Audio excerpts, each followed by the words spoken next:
Lo despertam a las 4 de la mañana de un sábado para responder a la escena de una persona que se cayó desde un balcón en tercer piso. Quando você vai em ambulância, nota que a temperatura é de 10 graus Celsius. De acordo ao centro de respostas, os transuentes reportam que o paciente perdeu o estado de alerta, pero que atualmente se encontra consciente. A sua chegada, você não detecta ameaças à la seguridade em la evaluação da escena. Os transuentes afirmam que o paciente se encontrava em uma fiesta em el departamento de arriba e que havia estado ingerindo bebidas alcoólicas. Eles reportam que, al parecer, o paciente aterrissou com seus pés e confirmam que, em um início, este perdeu o estado de alerta durante um período de vários minutos. Ao acercar-se ao paciente, um adulto jovem de gênero masculino, você se arrodilha a nível de sua cabeça, observando que se encontra consciente. Você coloca suas mãos para estabilizar a coluna cervical. As respostas a suas perguntas servem ao doble propósito de obter as principais moléstias do paciente e valorar o esforço ventilatório. Não se detecta falta de aire, por lo que usted interroga a maior profundidade ao paciente mientras seu companheiro revisa seus órgãos vitais. O paciente responde a suas perguntas de maneira adequada para estabelecer que está orientado em persona, lugar e tempo, basando-se em la cinemática descrita para este incidente. Quais são as possíveis lesões que você antecipa durante sua avaliação? Quais são as seguintes prioridades e como proceder usted com este paciente? Bien. Ahora vamos para Ana Eloísa Andrade dos Santos. Sí, doctor. ¿Dónde está que no? Ah, ya la vi. Doctor, perdón, antes de empezar, ¿puede enviar nuevamente el link para que pueda accesar el caso clínico? Claro que sí, ya se lo envío. Vamos a hacer una cosa. Les voy a compartir pantalla y todo lo vamos a leer, ¿ok?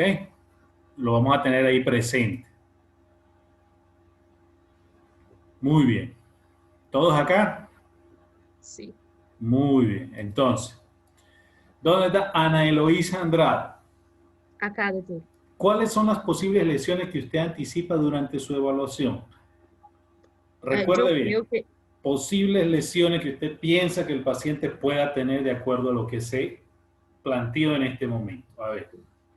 Sí, yo y mi grupo que hicimos, pensamos que sería fractura de pelvis, podría ser, fractura de la rodilla, tobillos o de alguno de los miembros inferiores del paciente. Ok, ¿qué más? Yo creo eso. Ya, muy bien. Entonces, vamos a ir a... ¿Dónde están participantes? Antonio Filo. Hola, doctor. ¿Cuáles son las siguientes prioridades del paciente? Doctor, yo puse que tenemos que evaluar siempre el estado mental del paciente para posibles traumatismos cráneoencefálicos y como también la cuestión de la temperatura, mantener siempre el paciente aquecido con una manta térmica. Ok. A ver, vamos con... Evaluar la hemodinámica del paciente, todo lo que es la presión arterial, la frecuencia cardíaca, los signos vitales en un estado general, ¿no? Muy bien, muy bien. A ver, vamos con Brenda Souza. Hola, doctor. Okay. ¿Me escucha? Le escucho fuerte y claro, pero no Sí, la entonces. veo, pero no la veo. Ahora sí. ¿Cómo procederá usted con este paciente? Entonces, creo que tenemos que informar y también inmovilizar al paciente, que creo que usted habló que tendría que informar al centro, ¿no? El estado del paciente, inmovilizar el paciente para que leve ele, y también, no sé si tendría que colocar una vía. Ok, ok. Escúchenme algo. Todo lo que ustedes digan es su criterio médico. Aquí no hay respuesta incorrecta. Usted está en un ambiente, acuérdense que de la parte de la preparación de un paciente en la valoración inicial, recuerdan las dos imágenes de la parte de fase prehospitalaria y fase hospitalaria, ¿se acuerdan? Entonces, en este ámbito, ¿en qué fase estamos nosotros? Brenda. Prehospitalaria. Prehospitalaria. Bueno, ya me respondieron varios. Ok, estamos en una fase prehospitalaria. Prehospitalaria. Ustedes tienen que imaginarse, les puse ahí unos puntos claves para que tomen en cuenta, pero también, o sea, todo lo que está ahí planteado es importantísimo, ¿no? Entonces estamos en una fase, lo que pasa es que faltan más preguntas, pero yo les voy a ir haciendo las preguntas de acuerdo a la cuestión. A ver, ¿dónde está? Ya Brenda me respondió. Antonio también. Bruno Ferreira. Sí, doctor. Ok. ¿Usted cree que la temperatura ambiente, que sea 10 grados, así como está hoy, creo, como estaba ayer, en la pérdida del estado de alerta por unos minutos que reportaron, la ingesta de bebidas alcohólicas tenga algo que ver o influya algo en su valoración inicial del paciente y por qué? Sim, doutor. Influi. A temperatura ambiente, se está muito helado, como você disse que estava por acá, este contribui para bajar mais a temperatura do paciente, não? Vai ser mais difícil o organismo manter a temperatura. E sobre a ingesta de bebida alcoólica também, porque además de alterar o estado de consciência, também pode aumentar o peligro de hemorragias aí. E que mais? Qual a outra pergunta? Do estado de consciência, da temperatura. Ya hasta ahí era, o sea, la temperatura, el estado de conciencia y la ingesta de bebidas alcohólicas. Muy bien, muy bien. Muy bien, Bruno. Nos quedamos en Bruno. ¿Quién habla?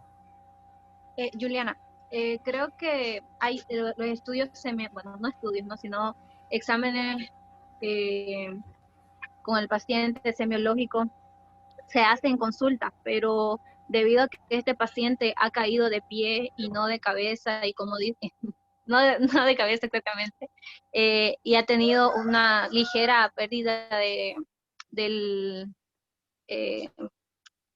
la, no recuerdo el nombre que decía. Ahí está en la pantalla. Ligera, sí. Es que estoy desde el celular y cambio. Okay.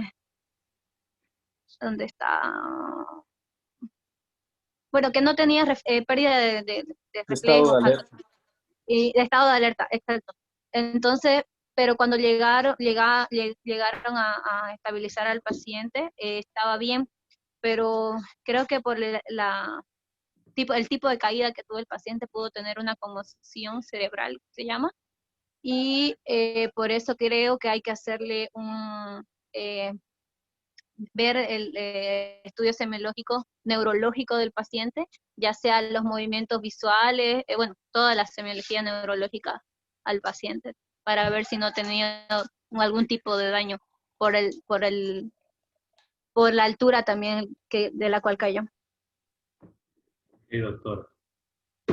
Claro que sí, que hay que hacerle una valoración neurológica.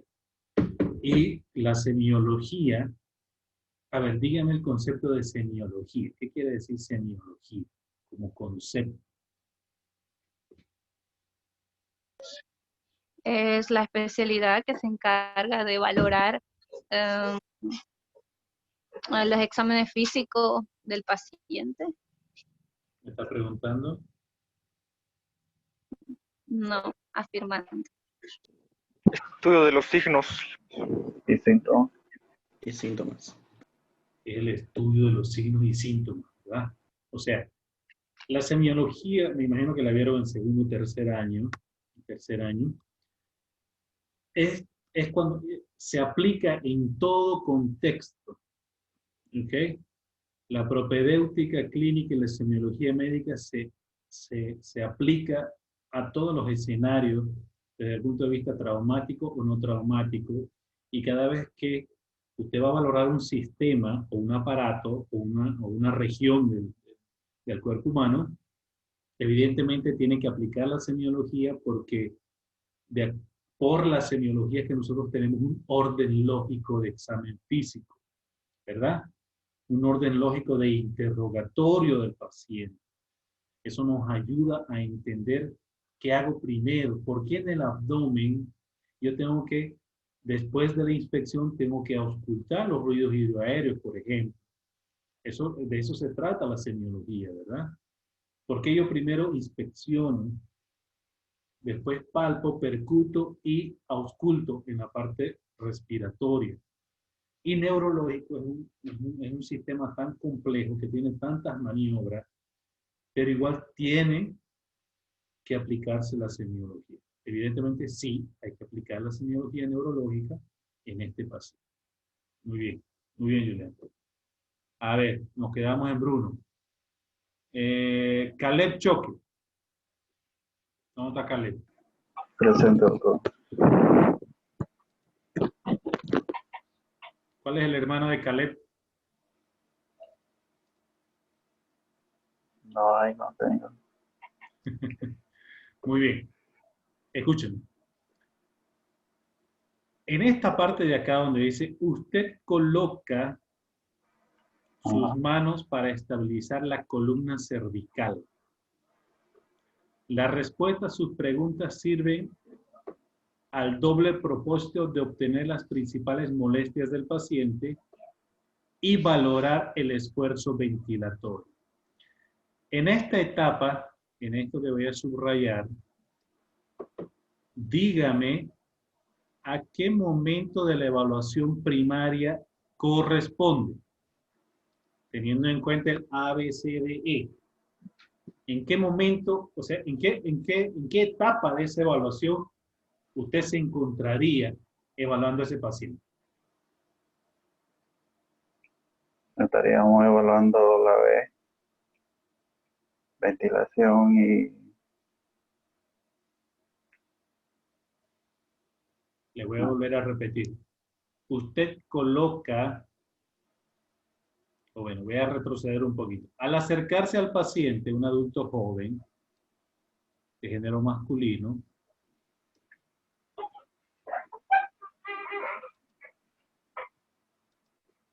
ya. Usted se arrodilla a nivel de su cabeza, observando que se encuentra consciente. Usted coloca sus manos para estabilizar la columna cervical. La respuesta a sus preguntas sirven al doble propósito de obtener las principales molestias del paciente, es decir, que el paciente está hablando, ¿ok? Y valorar el esfuerzo ventilatorio. Usted me dice que eso corresponde a cuál ítem de acuerdo a la valoración inicial, A, B, C, D o E. Sería la, doctor. La A, muy bien. ¿Por qué? ¿Qué valoramos en A? La permeabilidad. ¿Permeabilidad de qué? La vía aérea. La vía aérea, ¿no? Ya con el hecho de que el paciente me esté hablando, significa que está permeable. Una vía aérea permeable, ¿verdad? Vía aérea permeable. Y también estás valorando el esfuerzo ventilatorio, porque la clave aquí que te dice doble propósito. Y ya estás iniciando con qué ítem.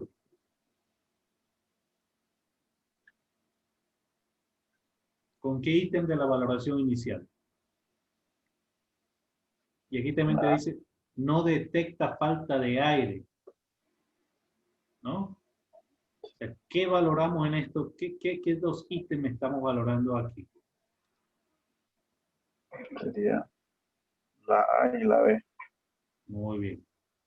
Daniel Rubio. Doctor. ¿Dónde está Daniel? No lo veo. Lo escucho, pero no lo veo. Acá estoy. ¿Me ve, doctor? Ah, ya, ahora sí. Ya, ahora sí. Lo que pasa es que en compartir pantalla me sale un cuadrito muy pequeño. Ok. Doctor, yo tenía una pregunta del anterior que era, ¿por qué si se está hablando de la columna cervical no sería la E, que sería neurológico? Ok, muy bien. Entonces ya va. Le voy a hacer, ya que está hablando de eso. Muy bien. Recuerden que en una valoración inicial del paciente politraumatizado, en un paciente policontuso, o sea, en un contexto de un paciente de trauma, esa valoración, por cuestiones didácticas, por situaciones didácticas, se divide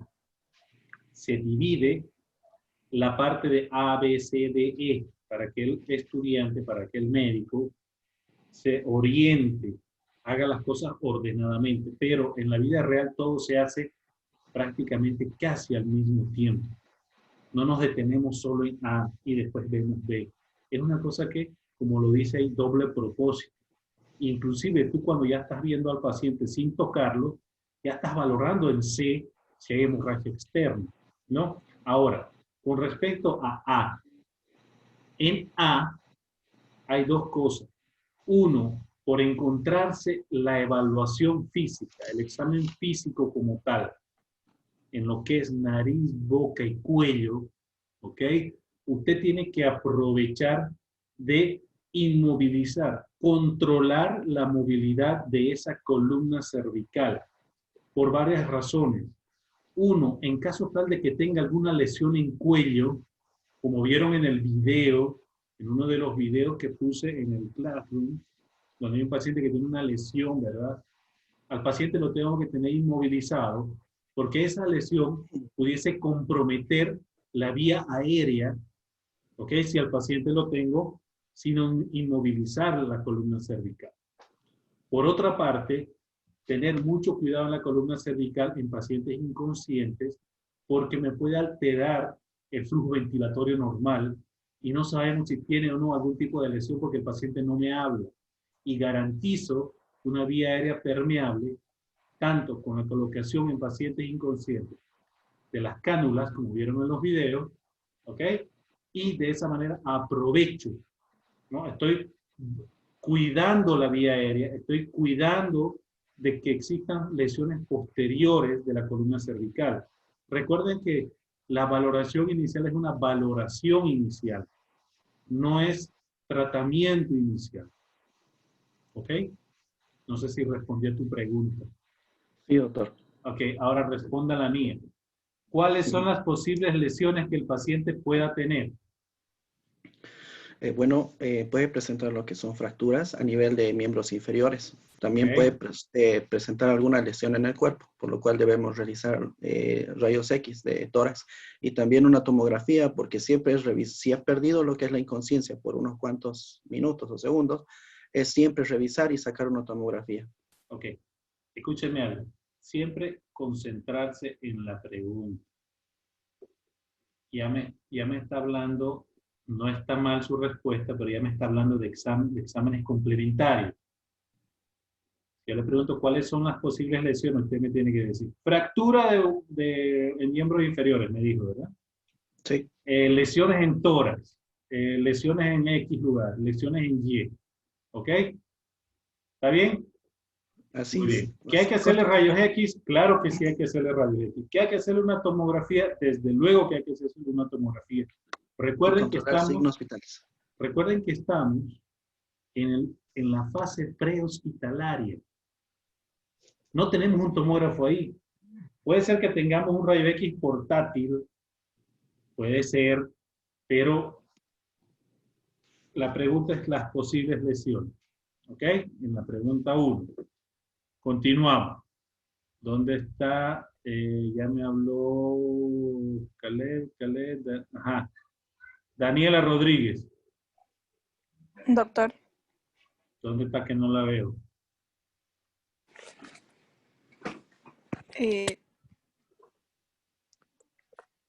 Muy bien, Daniela.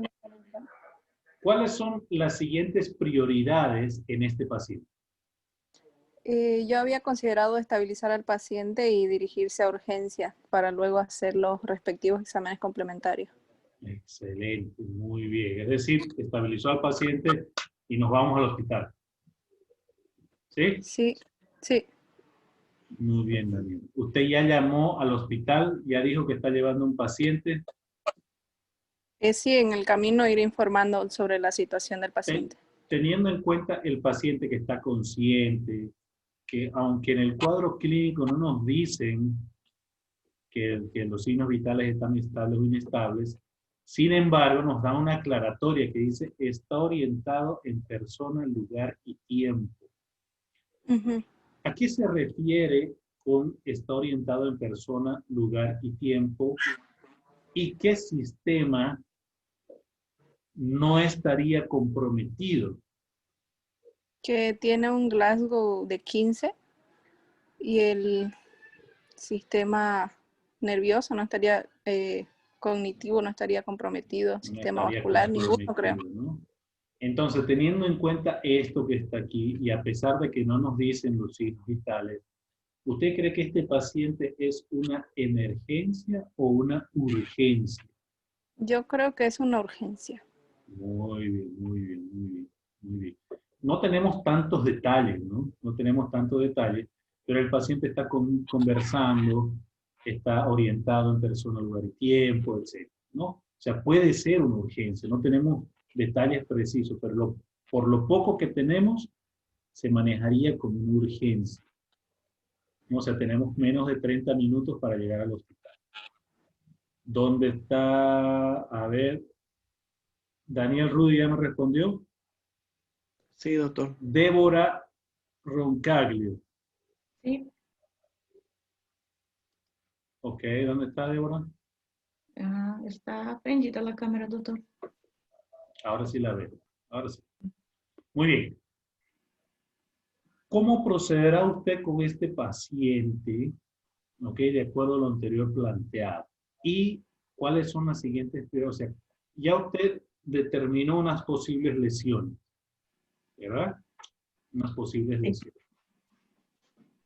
¿Y cuáles serían sus siguientes prioridades? Después que usted pensó, tiene fractura de esto, tiene trauma de esto, tiene X cosas. ¿Qué sería la prioridad? Sería inmovilizar las extremidades, el colar cervical, inmovilizar las extremidades, poner en la camilla, trasladar al hospital. En el hospital sí, hacer la evaluación secundaria y pienso en desintoxicación de alcohol también, porque creo que está intoxicado el paciente. Exacto. Bueno, no tenemos con precisión cuántos litros de alcohol se tomó, ¿verdad? Sin embargo, por el entorno me imaginé que cayó por eso. Tal vez estaba bailando, alguien lo empujó, no sabemos bien el chisme completo, no lo tenemos. Pero presumimos que por su ingesta de alcohol, él fue que se lanzó. Y después de la queda, cayó de pie y perdió la conciencia igual, ¿no? Por unos minutos. Entonces, puede haber perdido después también por alcohol. Ok, muy bien, muy bien. Fabricio Sarabia. Buenas tardes, doctor. Ok.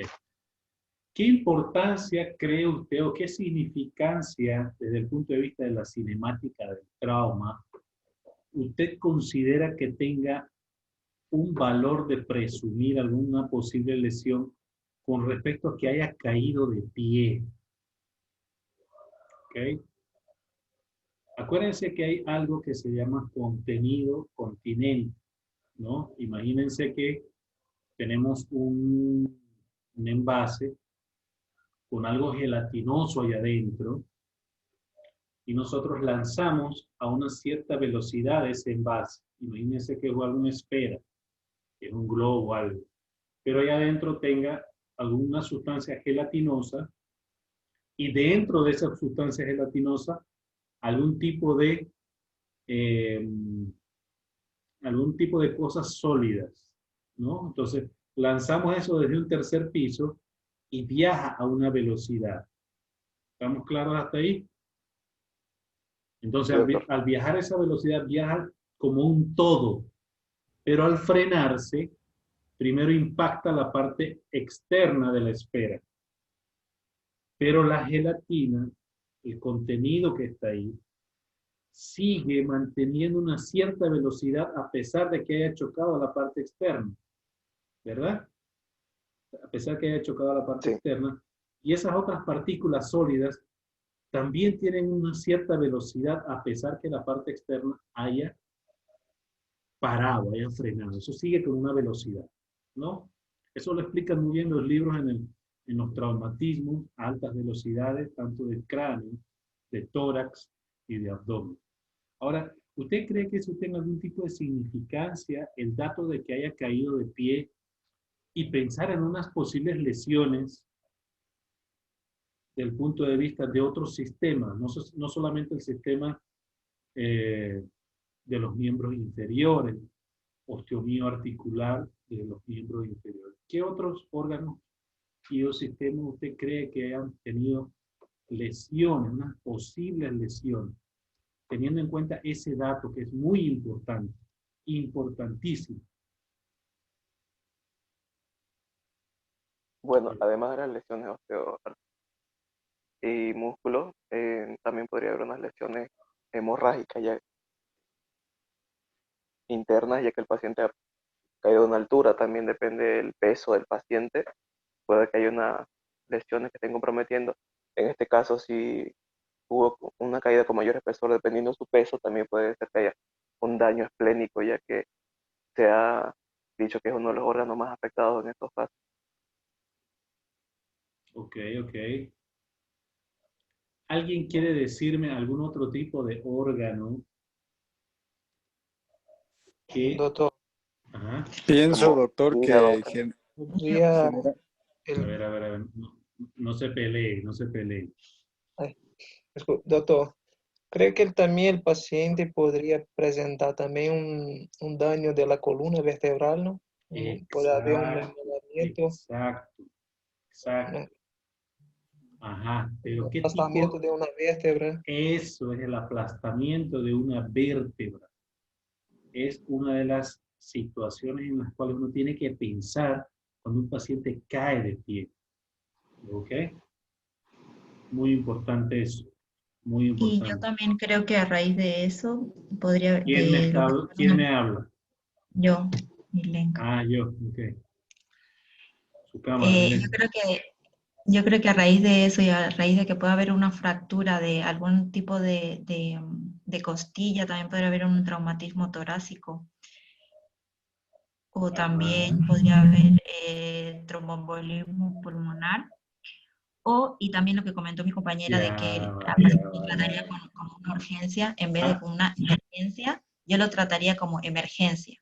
Okay. Debido a que a pesar de que el paciente, a pesar de que el paciente está estable y hemodinámicamente según estable, no sabemos internamente cómo está, si tiene alguna hemorragia interna, y al dejar ese pequeño tiempo podría provocar o tener consecuencias mayores, claro, al no tomar en cuenta. Claro, esos minutos, ¿no?, de diferencia, quizás.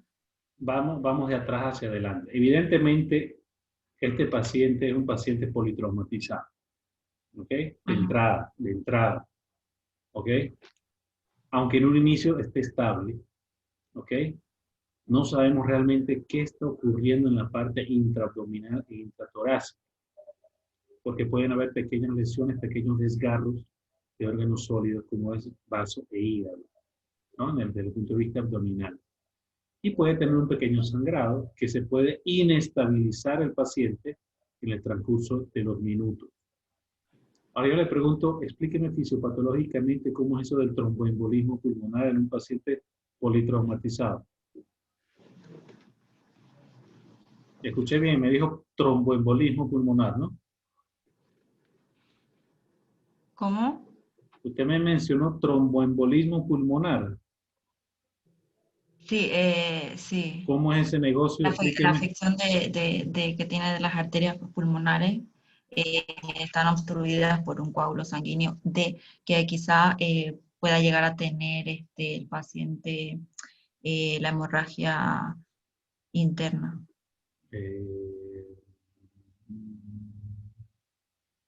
A ver, explíqueme mejor eso, explíqueme mejor.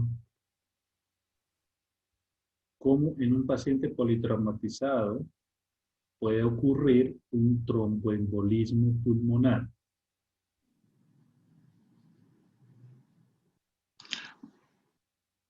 Bueno, más por una, ya sea por una trombosis venosa profunda, aunque los trombos no sean detectables clínicamente, no debemos de olvidar que tiene como mayor probabilidad de mortalidad.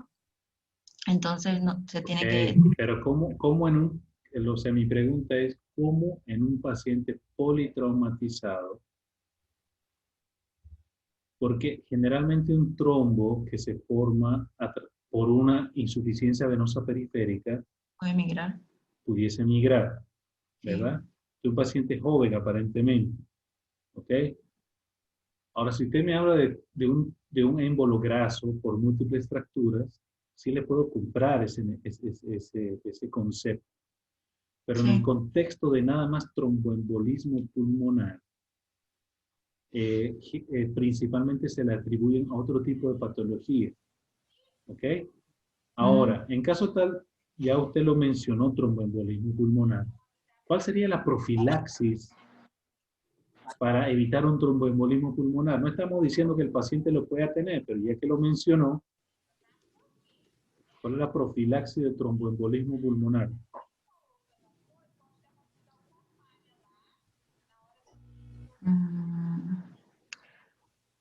Bueno, mayormente son asintomáticos, ¿no? No.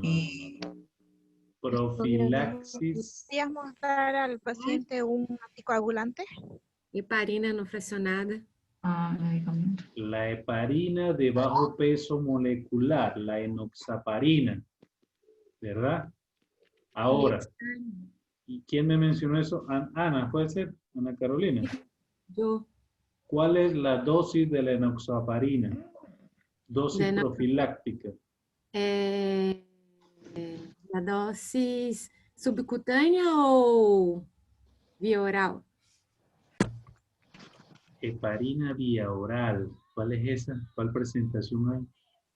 No, es porque tenemos la enoxaparina vía subcutánea. La enoxaparina es subcutánea.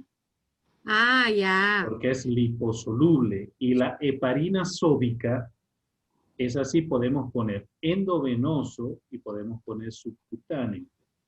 Pero son dosis diferentes. Pero ¿cuál es la dosis profiláctica de la enoxaparina? Es una inyección subcutánea. Yo no sé la presentación, doctor. No, una cosa es la presentación y otra cosa es la dosis. Ejemplo, presentación. Dipirona, 1 gramo en ampollas. Esa es la presentación. Ah, ya. ¿Cuál es la dosis de la dipirona? De 15 a 30 miligramos kilo de peso, dosis día, por ejemplo, ¿no? O sea, ese es un ejemplo. Sería, da enoxaparina sería 5.000 unidades litro internacionales. Doctor, me está confundiendo la sódica con la de bajo peso. Doutor. Ajá, dígame, ¿quién quiere hablar? Marcelo. Marcelo, tu cámara, Marcelo, para ver quién eres. Excelente. Ajá, hable, profesor. 1 miligramo quilo de 12 en 12 horas. 1 kilo, o sea, 1 miligramo de kilo de 1 miligramo kilo de peso dosis. Que eso lo puedes fraccionar. ¿Ok? Eso se puede fraccionar, pero es 1 miligramo kilo de peso dosis. Vamos a retomar el tema que nos desviamos. Ahora, la doctora Milenka habló de tromboembolismo. Es muy raro que ocurra, sin embargo, lo que más pudiese ocurrir es el trombo graso por múltiples fracturas. Eso lo vamos a ver más adelante. ¿Ok? Pero, ¿quién quiere hablar? Por ejemplo, solo para completar, por ejemplo, que estaba hablando Milenka de tromboembolismo pulmonar, por ejemplo, cuando el paciente tiene traumas y politraumatizado, ¿no podría generar una coagulación intravascular diseminada y esto generar tromboembolismo pulmonar? Es muy raro, puede pasar, es muy raro. Ahora, otro consejo que les voy a dar. Si usted no lo piensa, no lo trata, y si no lo trata, el paciente se complica. Por eso le preguntaba del profiláctico. Si, por ejemplo, usted piensa que el paciente tenga un trauma de tórax, usted tiene que buscar la parte de trauma de tórax. Si usted piensa que tiene un trauma de vértebra y producir un trauma raquimedular, usted va, si no lo piensa, no lo diagnostica y no lo trata. ¿Ok?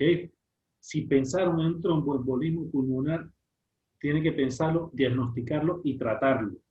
O hacer medidas profilácticas. ¿Ok?